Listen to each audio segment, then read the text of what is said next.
Everybody, I'm Candid Frank Stanisci of CFL Talk. Welcome to the Spanglish World Network on Zingo TV, channel 250.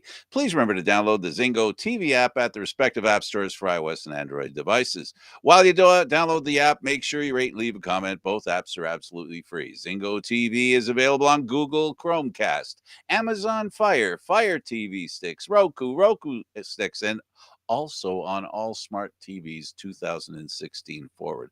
I want to jump past the opening, David. I'm so excited about watching some games that actually happened. And really, honestly, there was a lot of really interesting stuff going on. And I was going to say, maybe I'll put something together, one thing for David and I to talk about, that's exciting, a hook, to start the show. And I couldn't narrow it down. So I came up with six. And and I think each of the six is a compelling story and a great, object for discussion. I came up as the number one story. You can disagree or agree. For me, it was the injury to the running back of the Montreal Alouettes, William Stanback. Yeah, a significant injury, right? If it was just he left the Six game or not, gamer for now, right? right, and he's getting surgery on the ankle, like that's I hate to say, but given his position, a surgery like that to the ankle, it's not good for arguably. I wouldn't say arguably, he is the best running back in the league, so it's not good for Montreal because they desperately need uh stand back. So it's gonna be interesting to see how they kind of pull through without him there. And then the connective tissue of the owner putting undue pressure on the organization right after game one, saying, If we're not in a good place halfway through the season, there's going to be changes." What? So it's tough. This William Stanback injury. That's why I made it number one, to be honest with you, because it impacts the franchise the most out of everything that we saw this past weekend. And there's been some stuff that's interesting to talk about. No, and I mean, we've always said I'm a big fan of Kahari Jones. I feel like he's the type of coach that the CFL needs. Someone Yeah. that's pushing the envelope a little bit. I understand that he was there before the new owner and before the new GM was brought in. So sometimes they like to bring, the GM wants to bring in Yep. his own guy, but you can't argue with what the Alouettes have done since Kahari Jones has taken over. That team was, unfortunately, they they were in no man's land as a franchise. They just we didn't know what the team could do to get themselves back on track. They bring in Kahari Jones and they became a respectable team. Can we rewind and remind people how he became the head coach? The original head coach was fired the week of the season starting. Oh my gosh, I forgot about that. Remember? He was literally thrown Less than a week. I told like you have to give like I don't know how you don't give Kari Jones a little bit of credit for that. And if you're thinking about making a move, you kind of have to think. I always think of, if you're making a move, you're making it because you have somebody better in mind. Who's better right now than Kahari Jones, realistically? Well, he's got a bookend in Hamilton. They're the same guy, in my opinion. They're the same guy, in my opinion. Hamilton's coached by the same kind of thinking, a player's thinking out the box coach, out of the box. So, really good. Okay, I digressed a little bit there, but that's okay. The next story would have been the most exciting story if William Stanback hadn't been injured and the owner said what he said. And that is, of course, BC's Nathan Rourke, 42-6 at halftime. We haven't seen 42 points by a team very often the past few years. We saw it in halftime. Amazing. And he made it look easy. Yeah, I think that was the part of it, right? The last time I saw a team play like that, it was the Argos home opener where they were the receiving end of the Yeah. butt whooping from Hamilton. That's what it reminded me of. It's just like, is this supposed to, it's not supposed to be that easy. I hope somebody's supposed to tell the players that. For BC, I think that's what it was. It wasn't just how many points they scored, it was how they did it. It was all in the first half too. Like, My goodness, they couldn't. I don't know how Chris Jones didn't just throw down the clipboard and walk out of the game. The Elks could not do anything right. They were snake bit. We saw a couple of we saw an interception that an identical play to how the Grey Cup was won by Winnipeg. The tip, the bounce, the tip in the air, caught. Three players touch it, it ends up an interception. So yeah, not that BC. Hey, listen, BC was full value for that, and I want to again rewind a little bit. Remember that first press conference we had when we didn't know for sure what was going to happen after Riley retired, and we sat, and with the GM and the coach of the BC Lions, and they said with a very straight face, and they were serious. We have our two quarterbacks, and they were going with two Canadian quarterbacks. Now, we weren't sitting beside each other. We're in our own locations, so I can't say we looked at each other, but I think emotionally we looked at each other. I'm not saying we talked about this. So I'm just guessing. I feel this way. I feel like we looked at each other and went, did he really say that? He's going to go with two Canadian? Really? Yeah, it was always like I kept on saying they need to get a veteran in there. They need to get someone to work with these younger guys.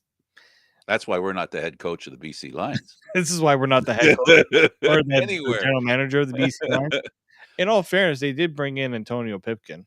Yes, they did bring him in, and So and we he were will. somewhat right. It's just not in the way that we expected it to be.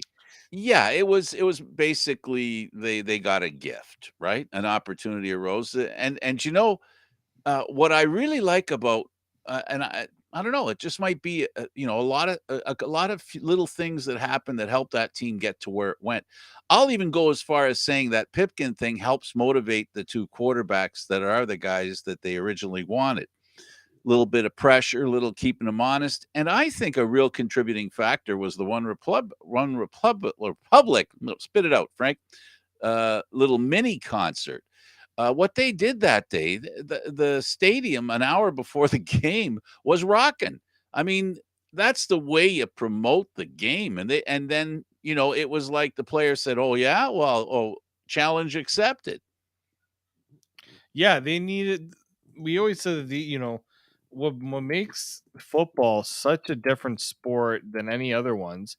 It's once a week, so you got to put all your effort into that one day. People make it, especially when it's a weekend game. You make it so that that's your day. It's almost like you're spending the whole day out, right? That is Yeah, what you're yeah, doing yeah, that yeah. day. You make You a have very to make valid it point. the experience. They can't really tailgate in BC because it's harder to tailgate in Canada. We get that. But there are ways you can add to the atmosphere. And I think that's what it was that BC didn't just say, all right, we're gonna get a bunch of people to come to the game. It's like, what can we do to make sure that the experience is memorable? What can they take from the experience? Not just the game, but what they experienced there, right? How many families will say, you know what, we can do this a few more times this year. Let's get the kids going a bit more. Younger people who are looking for things to do after they were cooped up inside for 2 years. Oh, you know what? Maybe I'll go to a few Lions games now. They look like a lot of fun. Yeah. You need to do something like that. You need to leave the best impression as possible. Now, and that group was not, a group that's history. They're doing the theme song from the new. What's that kid's name? That actor, that guy in the airplane. What's his name? Are you talking about Tom Cruise? Oh yeah, that guy. That's him. That guy The young guy, doing that movie. This little movie that that he's little doing. movie about That little movie that he's doing. airplanes where they Breaking actually all are kinds of flying box in the air. office records. Just a quick aside, they're actually flying in those airplanes. It's Absolutely, they are. I I get watched that it. too. Incredible movie. Uh, Like I said, and it and the band that sings the theme does the theme song was at BC Place. So you're talking high profile, big name. And I think every community has to figure out what it is that'll pull in the young crowd. And I think in BC, music's a great choice. One of the greatest Grey Cups to be played, one of the best halftime shows was in BC. They did an incredible job. And whenever they have the Grey Cup, mm, they've done Brian Adams, they've done a marvelous job of leading the game with a lot of excitement. And that's what the teams in the Canadian Football League have to do. They have to figure out a way to make the game an event and make the event attractive to younger fans. That's what has to happen. And I think that's what BC established. That's what I think ownership did there. That was a real big commitment to, putting on a show. And they did. And man, was the cherry on top the game or what? I mean, 42-6. You've got probably the greatest hope of a Canadian quarterback in a very long time among many. I mean, we watched a game where two, count them, not one, two Canadian quarterbacks scored a touchdown on the same team, and then it added a little touch, a Canadian quarterback with a future for Edmonton on the other side. So this was the worst competed game. I'm sorry, maybe I shouldn't say worse. That's such a heavy. It was the least compelling game as far as the score was concerned.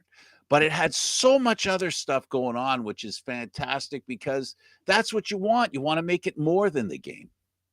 Exactly. And I'm just looking right now at the BC Lions Twitter page. Their next game, they're doing a bunch of giveaways for that one Oh, too. yeah. Diversity is strength night. Yeah, next they got a bye week next. I know. After that, they got a bye week next. Uh, that Hopefully they can hang on to the excitement. That's the tough part. All right, number 4. So that's 3. Stand back 1, Nathan Rourke, and of course having such a great game with BC. 2, the Canadian quarterbacks, 3-1 game, and now 4.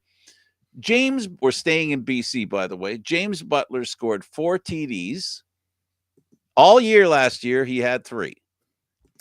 all year last year, William Stanback had 3 on the ground. There you go.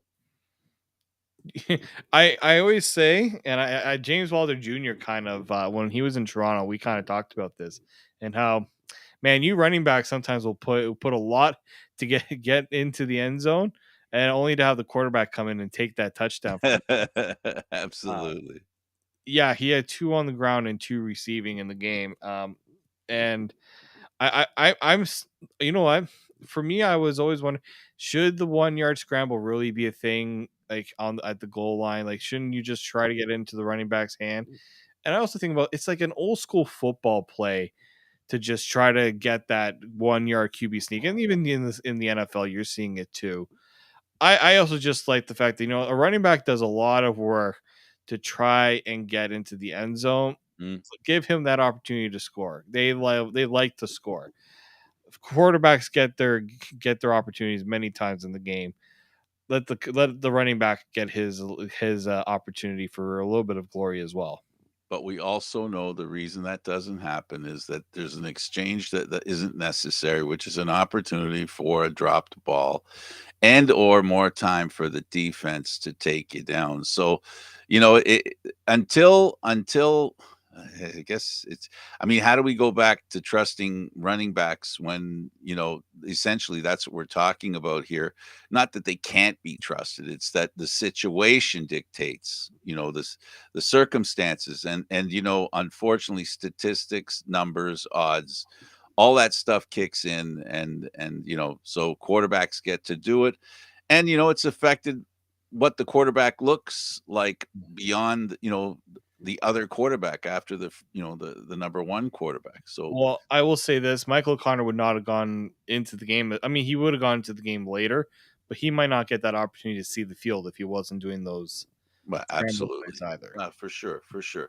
But regardless, James Butler, an incredible first game.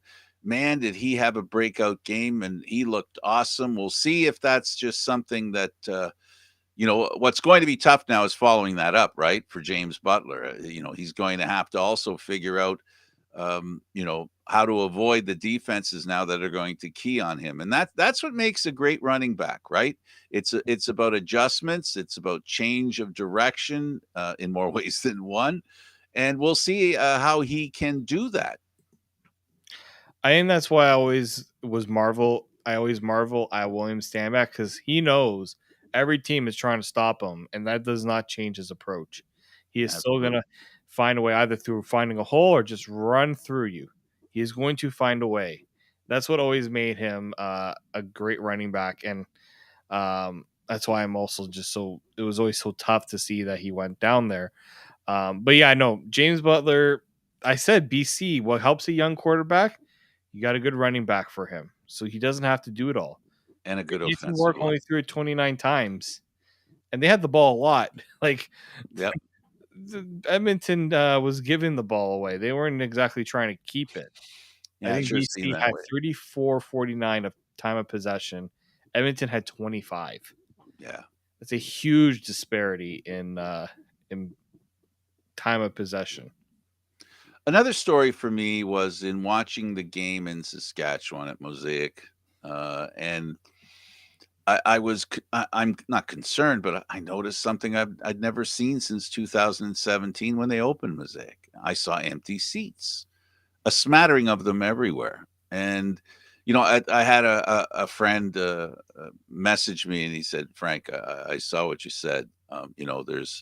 There's also the issue with how big the province is, and people come from all around the province, and also the ticket prices have gone a little bit high, and so it's still like I said, this is the place where the Grey Cup's going to be played this year. So I'm hoping that gets squared away, and there's nothing I enjoy more than watching a full house in a great stadium, and you've got a great history there with the Saskatchewan Roughrider fans.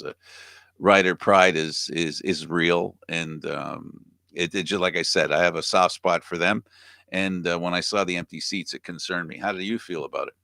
I read somewhere that apparently about 4,000 of the empty the seat 4,000 of the paying customers didn't even make the trip in some Right. cases. I think there is something to be said about the raising of gas prices, people Yes. now thinking otherwise about driving the games.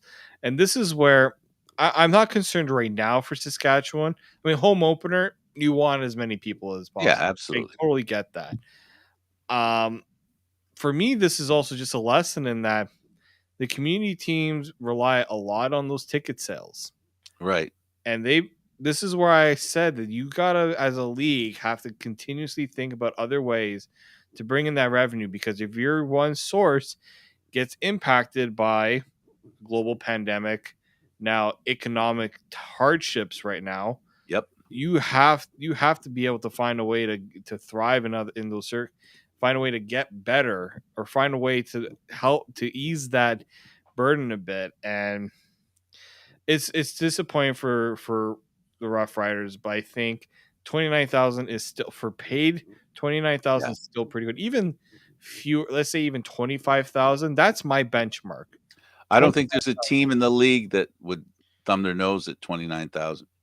no, I mean look at Calgary. I mean we're at Calgary Oh, I 21, know. I got a message from him. He says, "You think Saskatchewan's bad?" I went, "What?" He said, "Oh, Calgary." He just couldn't. It bothered him just to watch the game and right? to see That the way. that was your CFL season I, opener. That was your season opening game. I also kind of think Winnipeg should have had the season opening game because they are the defending champions. My opinion. But yeah, for that to be your season opening game and have to see that empty of it was a fantastic game. But Great game, two great teams, right, but to and we'll see talk it, about it later. but for to like look, we're here in Toronto. We hear it all the time about attendance, Ugh. right? And look at what Calgary. If Calgary is doing that bad, if Saskatchewan's doing that bad, a little concerned about what Thursday is going to look like for the Argos. It's a good question and a real concern. The one thing that the Argos should have on their side, that the two cities we just talked about, Calgary and Saskatchewan, and I think this is pretty true of all the teams in the West. Their fan base is stretched, sprawls over a large area, right? And what my buddy told me when he sent me the message about Regina, he says some people have to spend, a lot of the people, not some people, a lot of the people have to spend $100 in gas, just $100 in gas to get back and forth, right? So when when the gas prices are doubling, this is what's going to happen, right? It's going to be tough, the Canadian Football League has always been, and God, it bothers me that they're always on the cusp of a problem because they're like the canary in the mine, right? If there's economic problems, they seem to always be the first one to take it on the chin, which it's terrible. You know, when it comes to whatever else is going wrong, it seems like the Canadian Football League just automatically takes it on the chin. What I'm hoping here is that these games, the way they were played this weekend, we'll see more of that in week 2, and I think it'll be promising. We've got some really interesting games to be played, and hopefully that'll help straighten things out.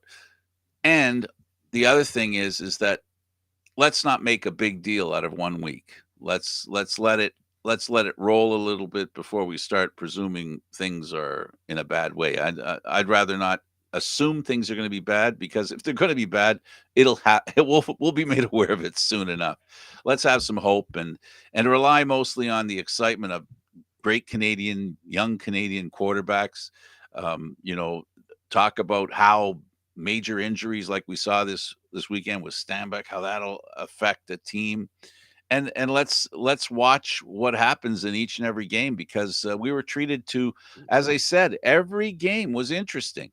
3 of them were competitive, and one, even though it was a blowout, it had a lot of interest in it. It was a very interesting game. So why don't we do that? And we can start, I guess.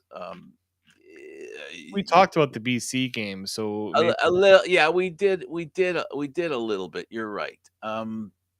Okay, so just to review the BC game, well, we'll start with Montreal and Calgary. You yeah, talked about they were the opener. um, and Montreal and Calgary. Montreal's had a bit of a history in being tough on Calgary, even when Montreal a few years ago were a little less than the best that they've been. They've been a problem for Calgary, and they went in my opinion, to Calgary, and I gave them a good shot to beat Calgary, and that's in spite of the fact that both you and I, 2 teams that we've talked about this season that we expect to improve immensely.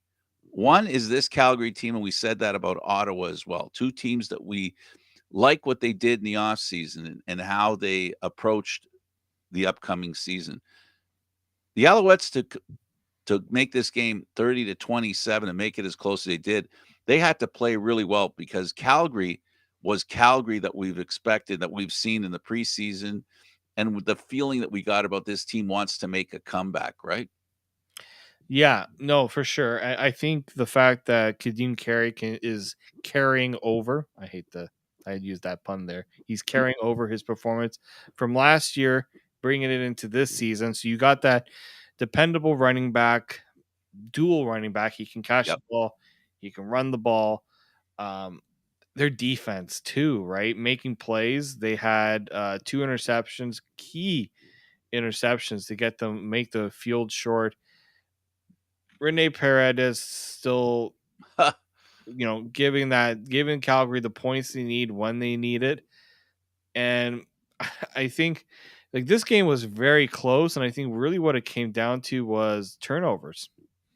It came down to turnovers in the end, because when you're just a matter of 3 points 3 points away from tying it, usually it's the one possession that takes the cake. And I think Vernon Adams would like that third quarterback. I think he even said it himself. It was not a good quarter for him. And I also was very impressed with what I saw from Vernon Adams too, right? He had those interceptions, but he made up for it with that one touchdown that he ran himself. That's a superstar play right there. And for Calgary, Bo Levi Mitchell, ugh, I don't know. I'm he left the game with what didn't look like a serious injury, but it was serious enough that they didn't even think that he could go back in it. And then luckily Jake Mayer got them down the field to get that field goal that they needed. But Yep. Calgary's been is done well, but there's still some things that I think are need to be settled before I can really truly give them the crown of one of those top teams in the West.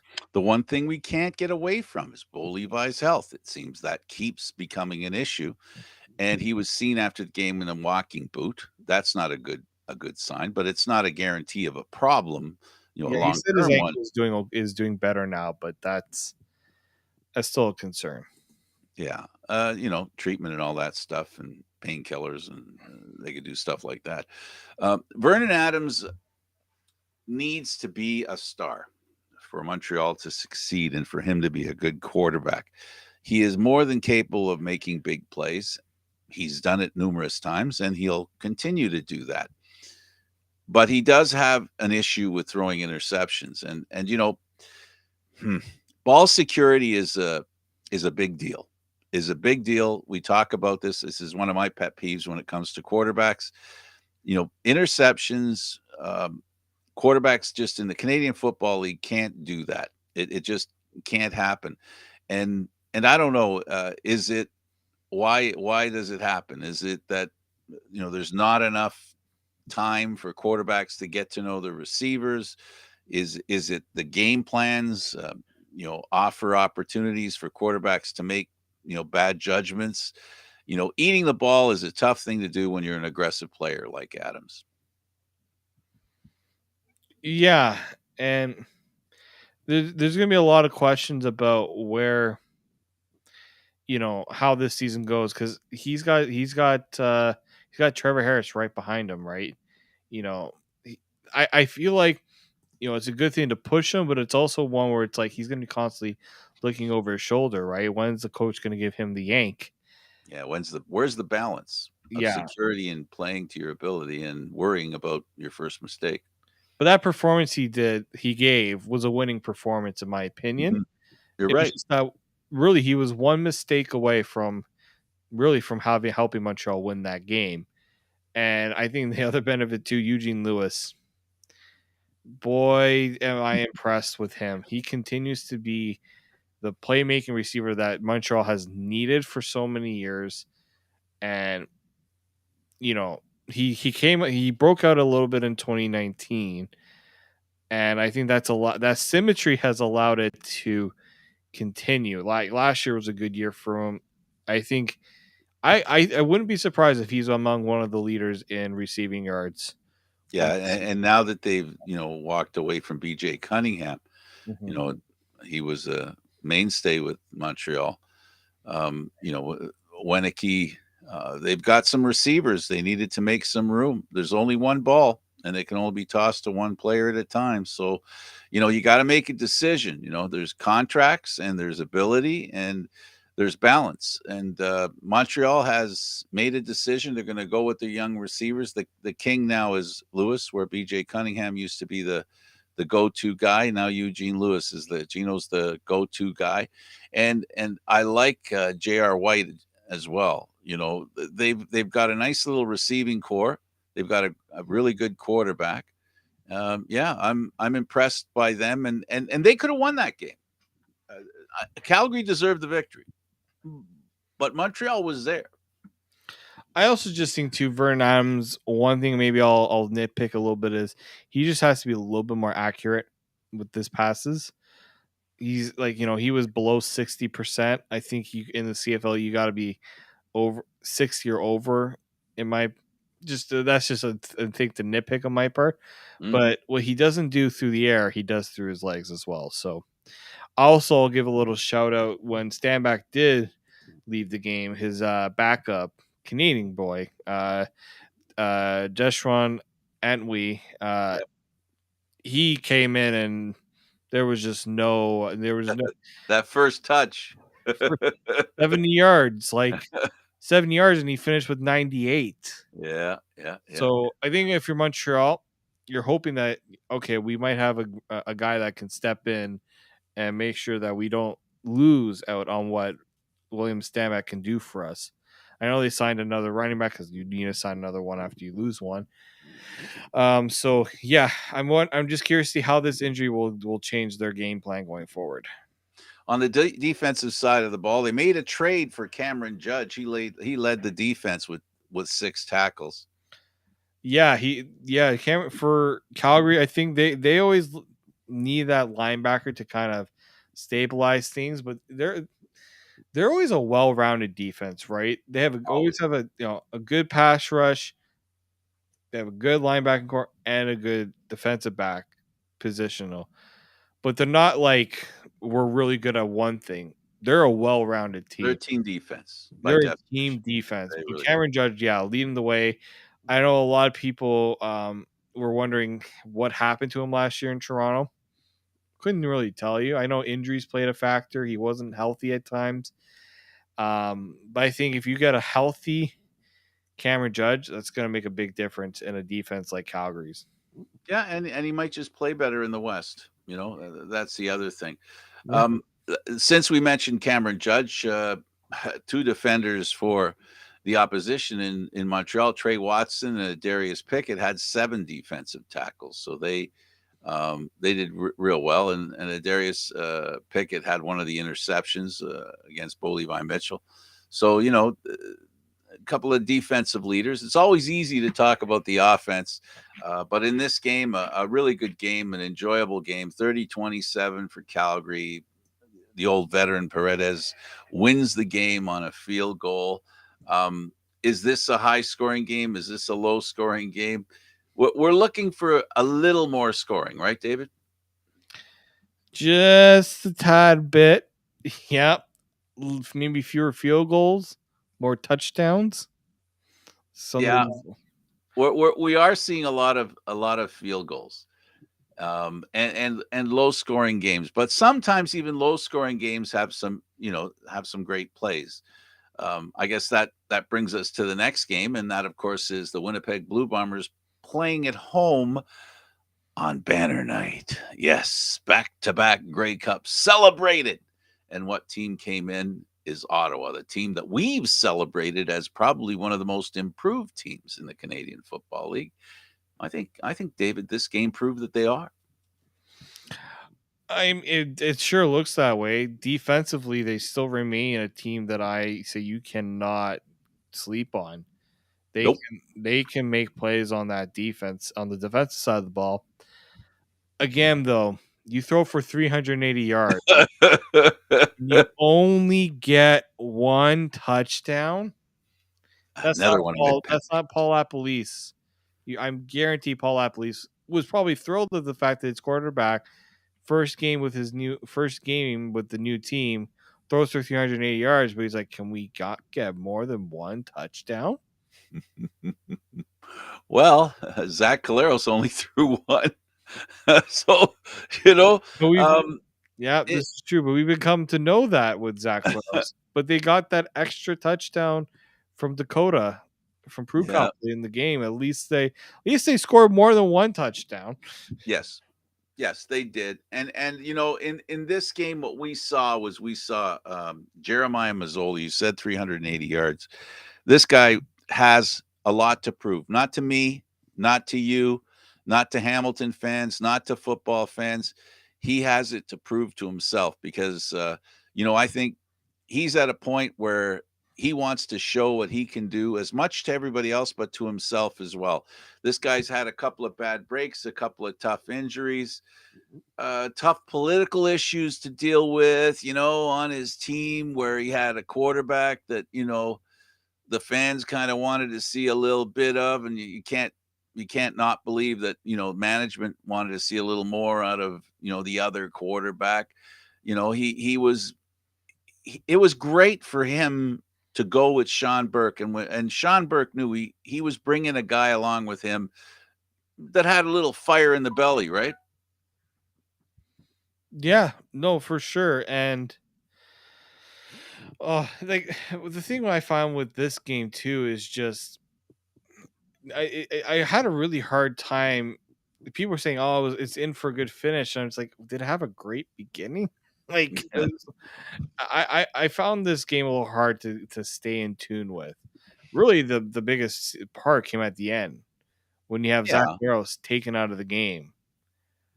I I will say this: that is the gutsiest concussion spotter takeout I have ever seen in all sports. To take a quarterback out late in the game and the team needing the field goal to get the win, and he has to come out, and the team Oh, still he was wins. so upset.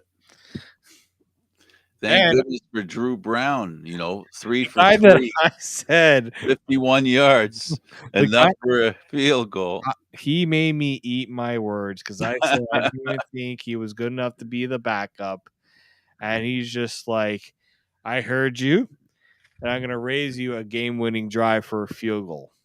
Yeah. Yeah, he did a great job, and let's be clear, football's not an individual sport.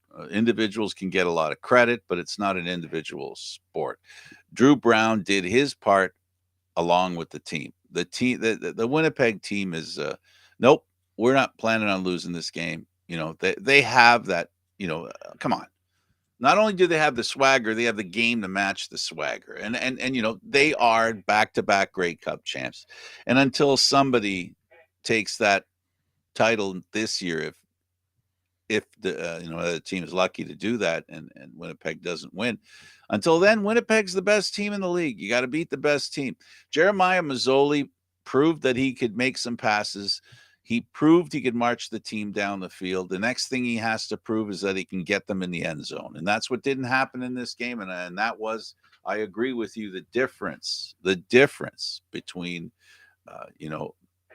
Mazzoli having a successful game or having a good game. He had a good game. It wasn't successful because all the great work and all the accomplishments he had didn't get him where he needed to be, and that's in the end zone. Right, like you tell any quarterback, "Oh, so a good night for you. Threw for 380 yards." He's yeah, but the team lost. So what does it matter? Yeah. And then there's the crawling game. I mean, the running game for both teams. Yeah, 33 yards for Williams. I'm more surprised on Delonte. the Winnipeg part, right? I Because know, 17 yards. 1.7 average. The longest run that Winnipeg had was a 10-yard scramble from Zach Caleros. Yikes. That is not the Winnipeg football we have come to know.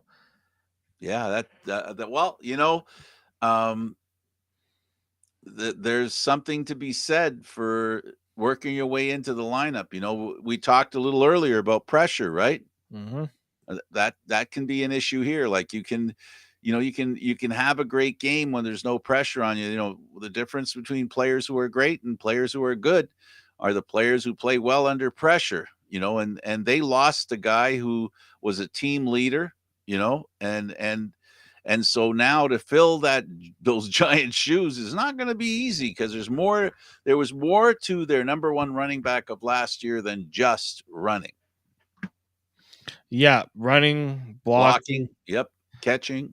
catching, but also, um, you know, the presence as well, right? You could one thing Winnipeg did really well is they can go with that play action because a lot of teams will bite on the run, knowing that if you're giving the ball to Andrew Harris, you're going to get a lot of eyes on Andrew Harris, and so yeah, I find that I'm curious. Like that's the first game without him. Let's see if somebody can eventually step. But maybe, and let's not forget Hamilton. Sorry, Hamilton, Ottawa. Really good defensive team.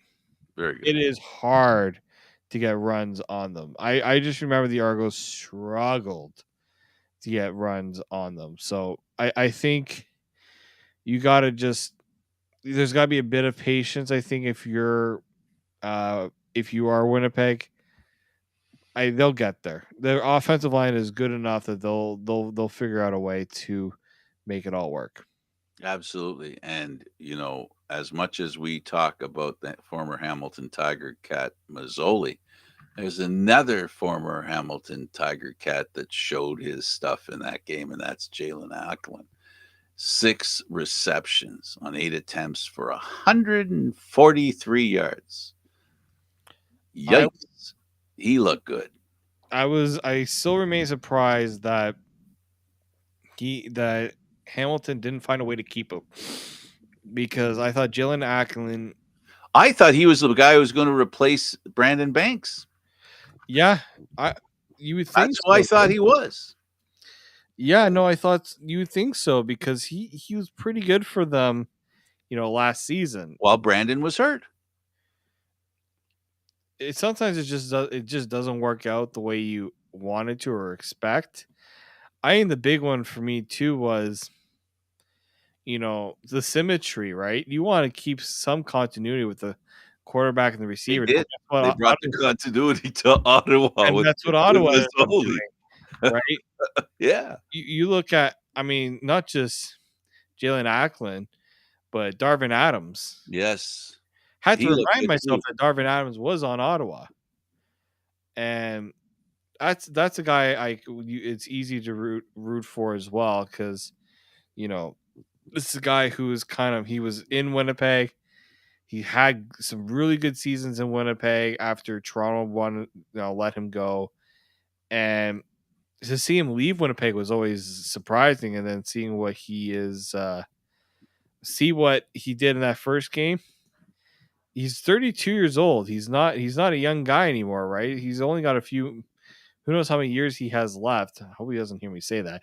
But you'll see how that now impacts the Ottawa offense. Can they continue this momentum and find a way I think they can. to get touchdowns? That's what they gotta do.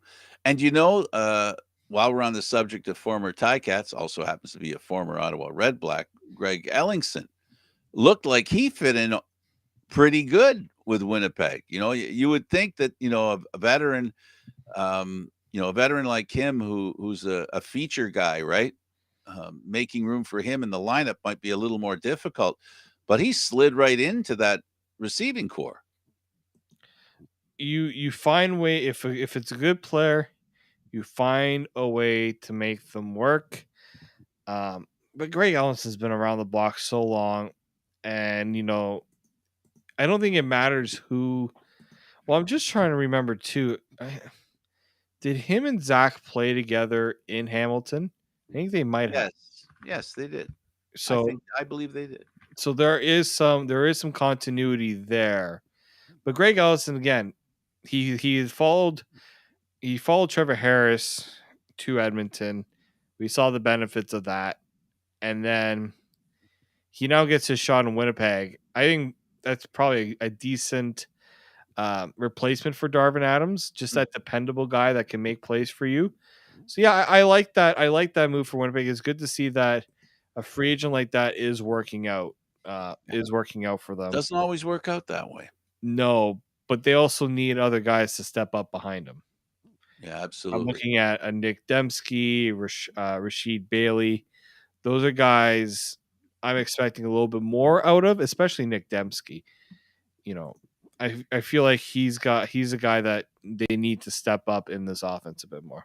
He might have a little trouble getting up for the first games. He's a big play guy, and they needed a big play. They got it elsewhere. When they need it for him, I think they'll get it. So there you go.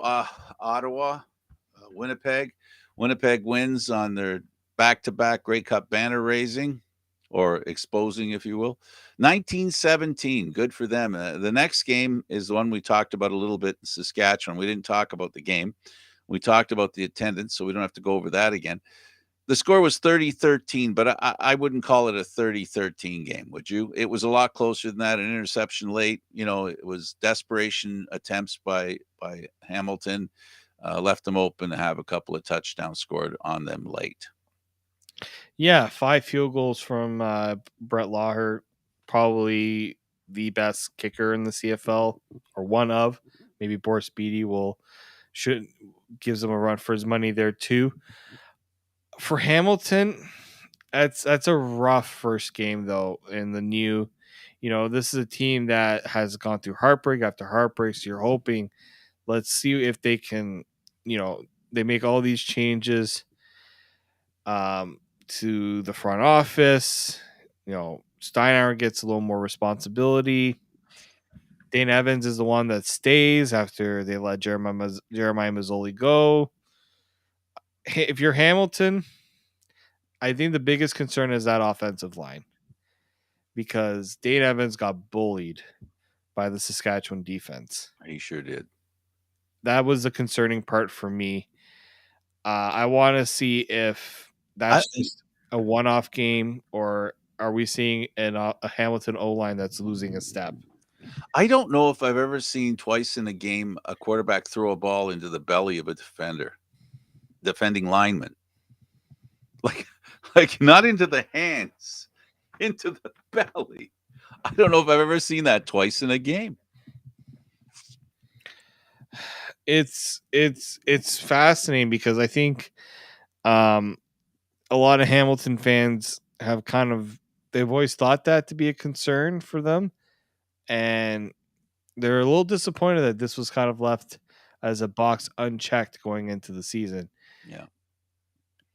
There's And only so Cody much you Cody Fajardo onto the good news side. Cody yeah. Fajardo, he little Chris Jones magic, he a shot across the bow, if you will. Cody had a good game, 311 yards, TD, and ball security. Accomplished that. No interceptions. And he hit for a good percentage, made some really good plays, ran with his feet.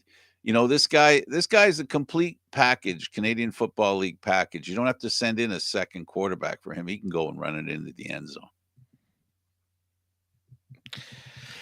Yeah, no, and look, this is a guy that found some motivation from the words of a former coach, right? Or former, yeah. Well, and like Chris Jones, I don't know if you saw the comments.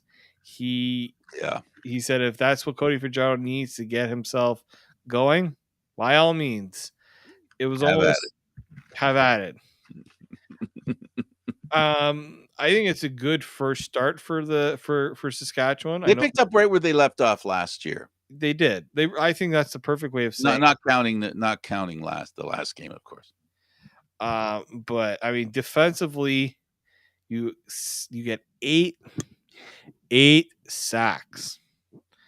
You get 2 interceptions, 3 fumbles, Are 4 you trying to reports. say they had a good defensive game? Is that what you're I intimating? think their defense, honestly, I think their defense remains the best in the CFL in terms of they you better not give them any window to make a play because they will make a play. And Uh, if you look on the other side, the Ticats didn't sack at all Cody Fajardo. I think they're missing a specific player that went to the enemy territory. That was Mhm. the straw that stirred the drink on the defensive side of the ball.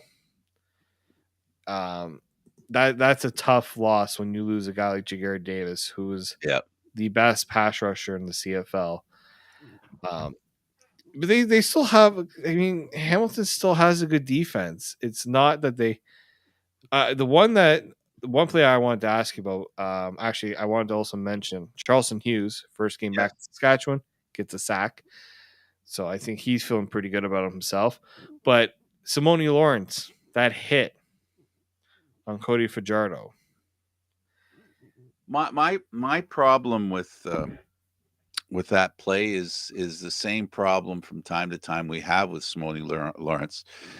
I'll call what he does a spear, and I'll accept that it's an exaggeration. But it's when his spears are pointing towards the ground at a player who's already on the ground or is soon to be on the ground, and or a player who's already being brought down by a teammate and he's offering a little assistance with his helmet. Um, is that something that he's doing intentionally to hurt the player? I don't know. I can't get inside Simone Lawrence's head. I'm just saying the optics. It's about the optics. So sometimes what he does is people question some of his hits because of the way they look. They don't look right. They don't feel right. There seems to be something wrong with it. I was there when he got the hit on Caleros when Caleros's last That game was in a worse hit. Saskatchewan. It was similar to what we saw. It looked very similar. Like, you know what? I totally get in a player's perspective. He's trying to make a play. He is not trying to hurt. I don't think he's trying to hurt the guy, but he sees an opening there, right? And he's not going to. Sometimes football players don't have that mentality to let up. In practice, they're told to go hard or Yeah, don't even agreed. bother, right? So I can get that part, but it's also you got to have some awareness. You've done it a few times and you've gotten caught a few times. Are you really going to do it again? Um, I'm a little surprised we haven't heard of any. Hasn't been reviewed or will be reviewed. Yeah, I haven't heard anything. You sometimes the CFL kind of throws those out of nowhere. The fines. Yeah, what they've done recently, you notice that what they do is they don't really make a big deal announcement. Just go, okay, and then it's sort of like at the bottom of the story, right? And they go, oh, by the way, um, find, and find. And sometimes it's hard to find the players that have been fined. Yeah, So to your point. But here, we can't. At some point, this is a tough sport. It's a tough game.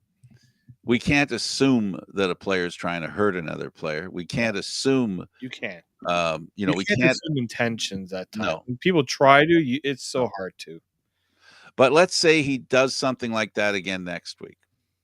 That's when he gets in trouble. It's the cumulative effect of what he does. It's not a question of whether he does something intentionally and or it's an illegal hit or an unsportsmanlike hit, if I can use that term. Mhm. Those kinds of hits are a problem when they ball up, when they start to be something predictable, right? And that's when they become concerning because it becomes a concern for the players as well, that are playing who don't want their career to be interrupted or ended by a hit that, in my opinion, in this case, the hit we're talking about wasn't really necessary because the player was on the way to going down, in my opinion. Yeah, So I'm not getting into his head. I'm getting into what I saw. What I saw was a player is about to hit the ground. He's being tackled by another player. And then on the way to the ground, he's taking a hit. And that player is a quarterback and he's getting it in the back at the neck. So, you know, optics are everything. And you know what? One thing we've learned about sports, David, and I'm sorry I'm running out of the mouth here. One of the things we've learned about sports lately is it's not what you do, it's what you're not allowed to do. So you're responsible for what you do. It doesn't matter whether you did it on purpose. It doesn't matter whether you have an excuse. You have a responsibility to play safe, to not do something egregious when it comes to causing somebody injury. So again, that's why the criticism I think goes to Simone Lawrence because he does dance on the line a lot. no, he does.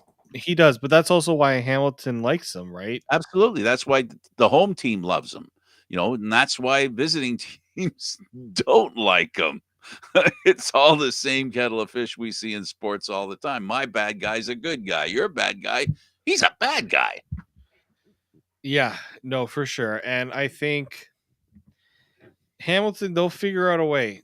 They'll figure they, you know, I Great just remember the first organization. game against Winnipeg last year.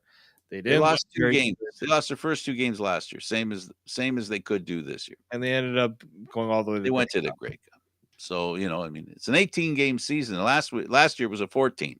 So they got more time this year than they did last year. So don't sleep on the Hamilton Tiger Cats, I think is what David and Frank are saying.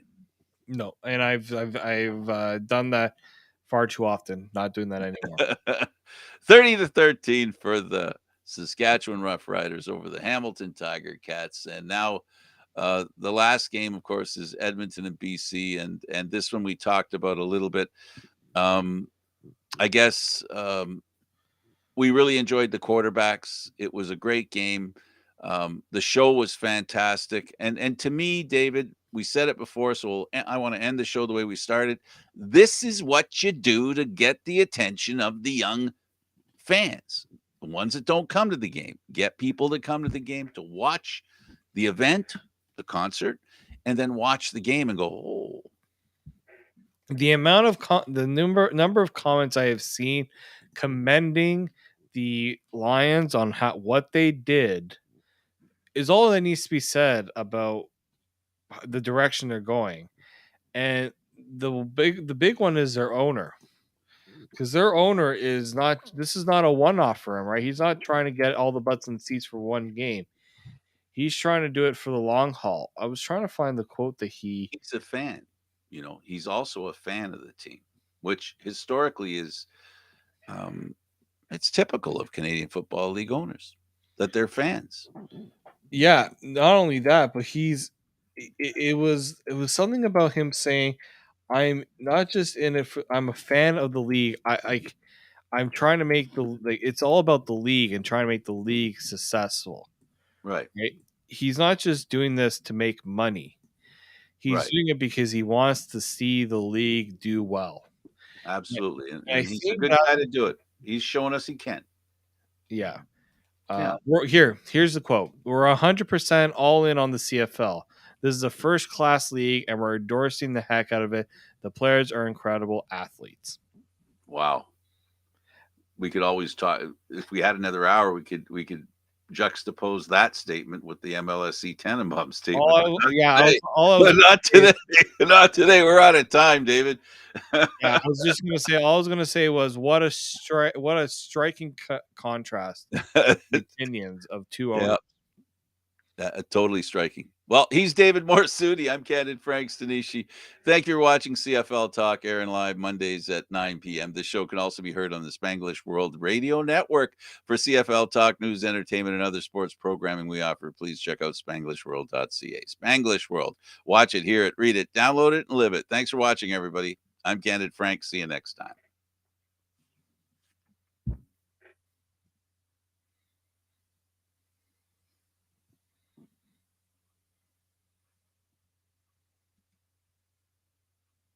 Looks like we have more time. Looks like Eduardo's giving us more time.